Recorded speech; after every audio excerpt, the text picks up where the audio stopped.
I'm Yarisa Mendieta, and this is the first show for supply chain in Panama. And I'm here with my dear friend, Julie Begg. She's a leader in supply chain for Latin America for a very big company with more than 70 countries in operations and 30 billions in revenue. So we are here to talk about a little bit of supply chain and the challenge that we have in the region. So let me know you as a leader for supply chain in Latin America. What do you think will be the main challenge for 2020 in supply chain for these countries? Sure. You know, Yarisa, Latin America is very complicated. I've been in supply chain for 21 years. Yeah. Most of that was in North America, so I got used to the different challenges in North America. Several years ago, I came here to Panama, and I've been managing Latin America, so from Mexico through South America. Yeah. For 2020, I think the biggest challenges that Latin America is going to see are going to be the socio-political issues. Totally. You know, that's definitely Nicaragua, Honduras. We've had a lot of issues this past year.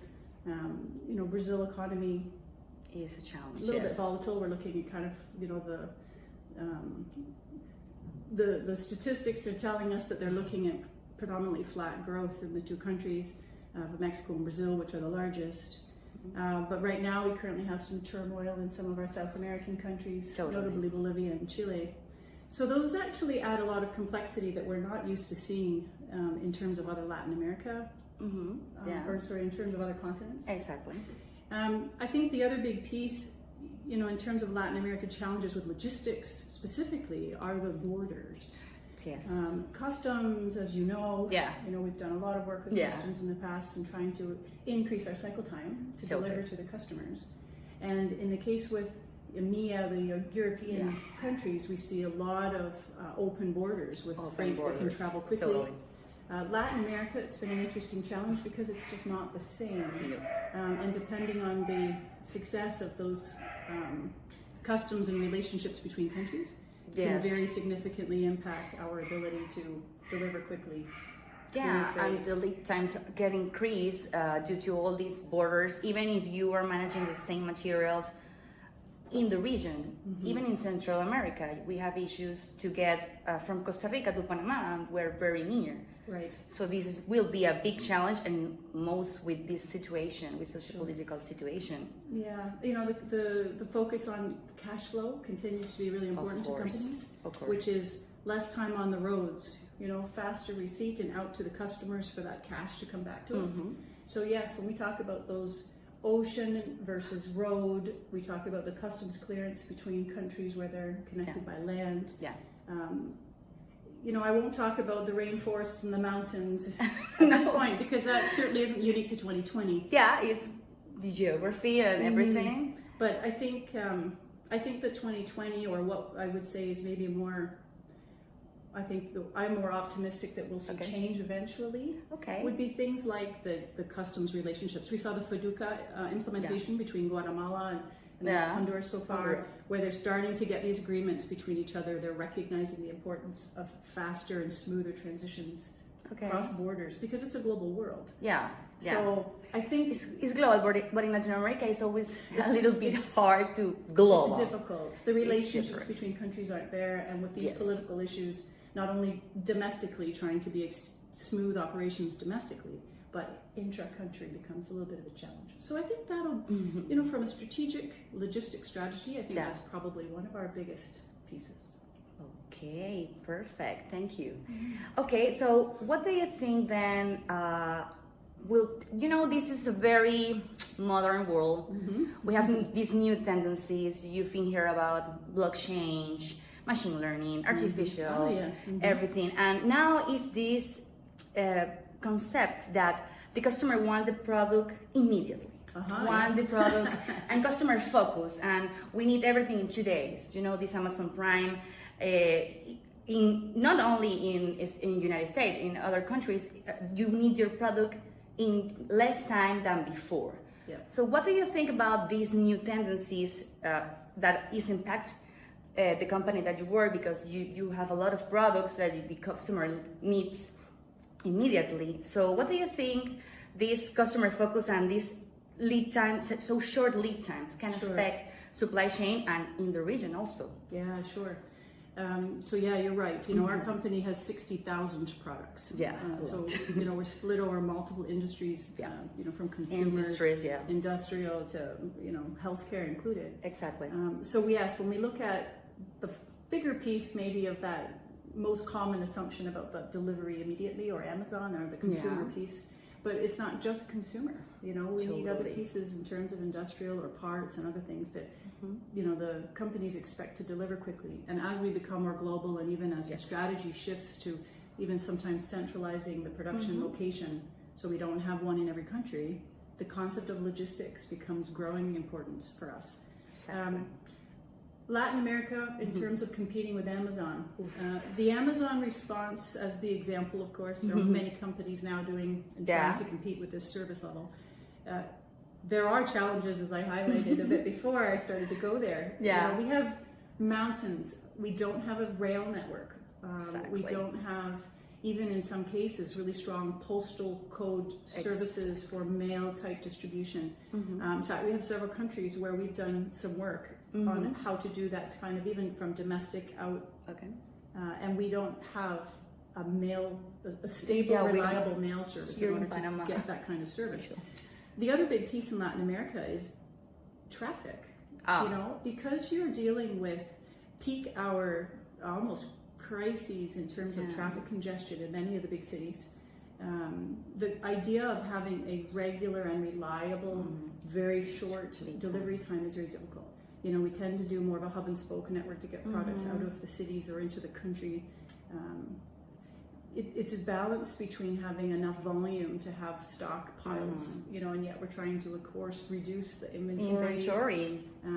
The other issue with Latin America, we don't have a lot of end-to-end, you know, where you really can get a service provider from beginning to the So yeah, I think Latin America is disadvantaged in the lack of rail network and some of the other modes of transportation. Urbanistic, a challenge in terms of infrastructure and the way traffic congestion can change delivery hours by half a day, you know, which is notable if you're talking about an Amazon type service. Exactly. Even security or corruption, you know, we can't leave packages on a door. No. You know, so therefore the delivering carriers or the companies themselves, if they do it internally, need to figure out, how do I deliver, or do I end up in a repeat delivery situation? Call the customer. How do we get returns? Becomes a challenge too with some of those consumer models. They want to be able to return. So yeah, I think there's still a lot of evolution to be done in Latin America to really accelerate that model, but the customer interest is there. Yes. We look at even the options for a service to get materials to some of the main ports in the U.S., you know, Miami and some in New Jersey, I believe, where we can, as a consumer, order things from domestic U.S. custom companies.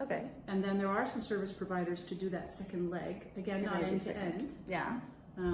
But these are things that are coming, and as companies, we need to understand what is available to us, what are we doing, and what do we need to do to service that, because as much as it's a challenge, it doesn't make it less important to those customers. Exactly. That's very interesting. So for you as a woman in supply chain, doing 21 years in supply chain, well, first of all, I would like to know, did you get the supply chain by choice, or the life get you to the supply chain world? Yes, very good question. Life got me to the supply chain world. I have an undergrad degree in business and computer science. I started my career in finance, and then I did get an MBA in business. So nothing, and when I went to university, there were no degrees in supply chain. Perhaps reflecting on my generation, but there wasn't such a thing as formal training in supply chain then. It was very new. As I went into the work world and I had all my maths and my numbers and I did a bit of things in the finance side, I did end up coming to a company where I did a lot of the container calculations for manufacturing sites with 2 distribution centers, and we calculated how much we could fit. We did our own container loading, blocking and bracing, customs documentation. So that's how I started, and it was my numbers background that got me into that. I did evolve through different transportation roles with auctions and carrier negotiation, and that was all in North America. So I think times are different now for females. At that time, and where I happened to be working, I dealt a lot with company owners of transportation or logistics companies. And at that point, many of them had been drivers at one point, or had been involved in the DC or loading. Forecasting, demand. No, at that point, very male-dominated. Very male-dominated part of the logistics. Yeah. Wow. I think, unfortunately, as at that time, you know, you had to really earn it, the respect or even the like for you to be a leader, you have to really gain the respect of the others or your peers. Yeah, the peers were almost easier because they see you every day. You come delivering. In and you understand the processes, you understand the industry, you understand the network. I think in transportation, when you're doing work with quoting and securing carriers for the business, because I was on the manufacturing side, sometimes the company owners thought, who are you? What do you know about logistics and my challenges with my equipment and my trailers or fuel surcharges, my business that I know very well, trailer pools, and you had to earn it. I think it took a little longer to earn it. Yeah. Today it's a little different. Today I think we have, in fact, the company and the location I'm at here in Panama, we have more than half of the actual team in our logistics analysts are women, which is fantastic. Of course. We need to get more women into leadership. I think we need to recognize the skill sets and not maybe have that, let's say it's a bias. Exactly, I want to know about that bias. So we need to recognize the skill sets, but I think we've come a long way. Yeah, we've come a long way. Yeah. And I know you have leaders in supply chain, women leaders in supply chain. That is not that common. This is changing in time and in different companies, but I'm glad that your company is open to create leaders, women leaders, and men that support this woman. Yes. To take leadership roles in supply chain or in other operations or maybe manufacturing, transportation. I know you have a big operation in all the RDC also, so it's very important. Do you have this? So do you find yourself with bias in the past when you want to scale in your career or challenges? I think I have observed, which is of course a statistically acknowledged fact, I think that women have to prove themselves to the 80-90%, and I think sometimes men get to the 60% proven and the other piece can be assumed. I think there's less assumptions made. Yeah. And again, less doubts about them or something. Perhaps. But I will say that in the company I've been here with in Panama, in that organization, I think over the last maybe 8 or 9 years, the leaders of all of the manufacturing operations, plus my piece, which is the supply chain, the planning, the production scheduling, the logistics, DCs, the customs, that's my piece. Yeah. The other piece is the manufacturing, the engineering, the quality control, safety. The leader of all of us. In 9 years, the office that I'm in now has had 2 males and 2 females. Yeah.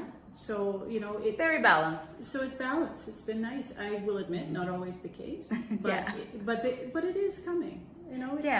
It's come a long way, but we are here. And I think women enjoy it. Yes. I actually think there's a piece of jobs that attract the interest. Sometimes because of how we're raised, which is a different discussion. We can say that for another day.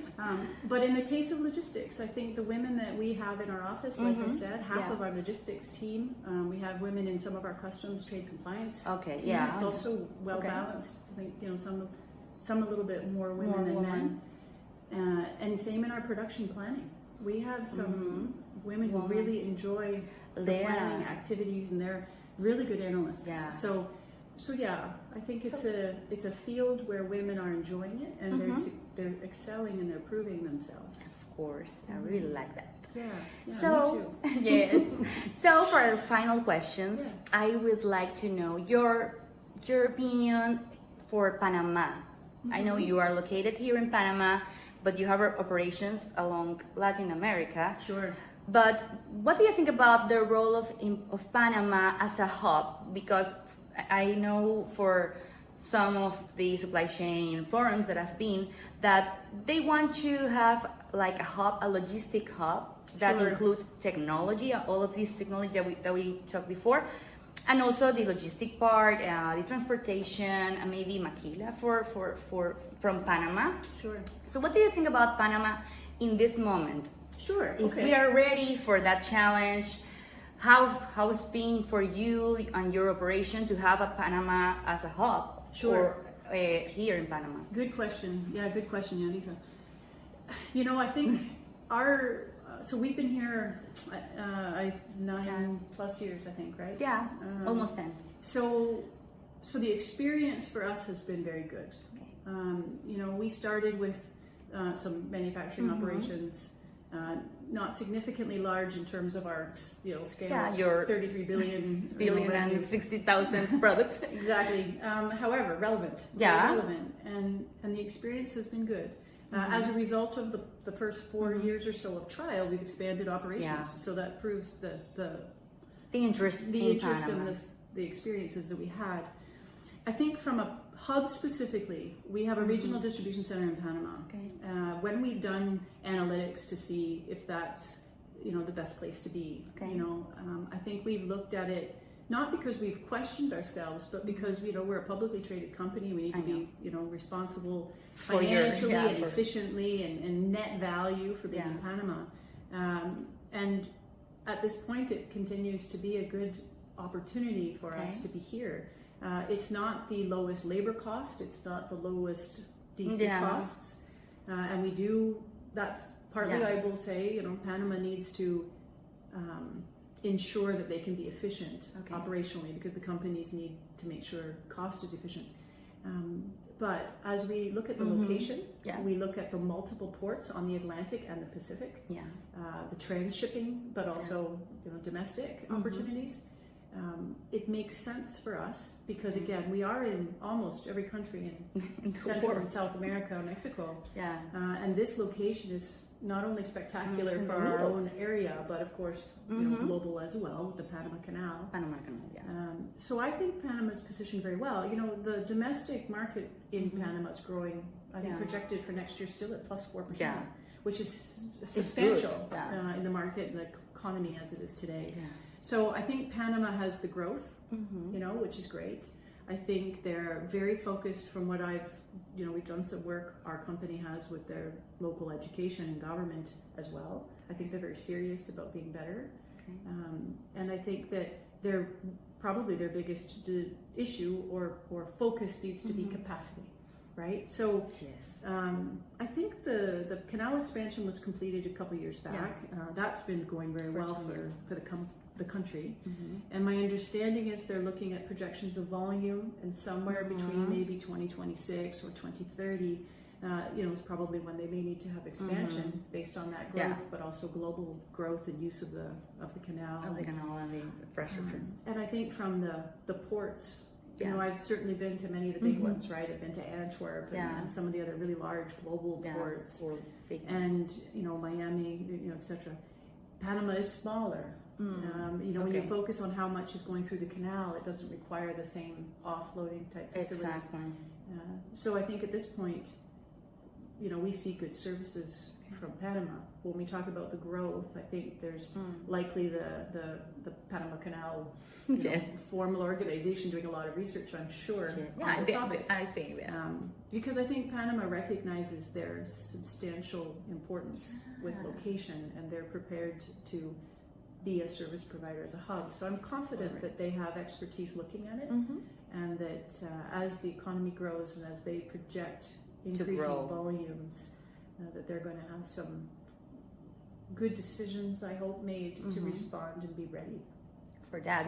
So I think the future, ultimately, my future is bright. I hope the future is bright for Panama, and to not only be a transit country, but to take advantage of this location to give more service, as you mentioned, not to have the transit in the Panama Canal, but to work the materials here or add value to the products.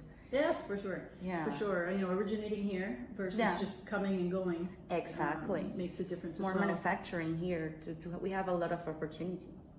Yeah, I think that's definitely the case, and I look forward to seeing that. I look forward to seeing Panama grow. Yeah. It's been nice to see Panama evolve in the few years I've been here. Yeah. And I think it will continue. Perfect. So thank you to Panama Thanks for the support they give, and to those in Panama who have worked with us and helped our organization as well. Thank you. Well, this will be our 4 questions. Okay. What do you think? Thank you, Yarisa. It's like been a pleasure. It's been a pleasure. It's been a pleasure for you and to talk about supply chain. We're women in the industry, and we would like to have more women in this kind of leadership roles in supply chain to really be ready for the future. Not only Panama, for the region, not matter what are the challenge, but we have to be ready to lead all of this that is happening. Right. So thank you for being here, for taking my call and help me with this beautiful project that I have. And well, see you soon here in Supply Chain from Panama. Bye. Ciao.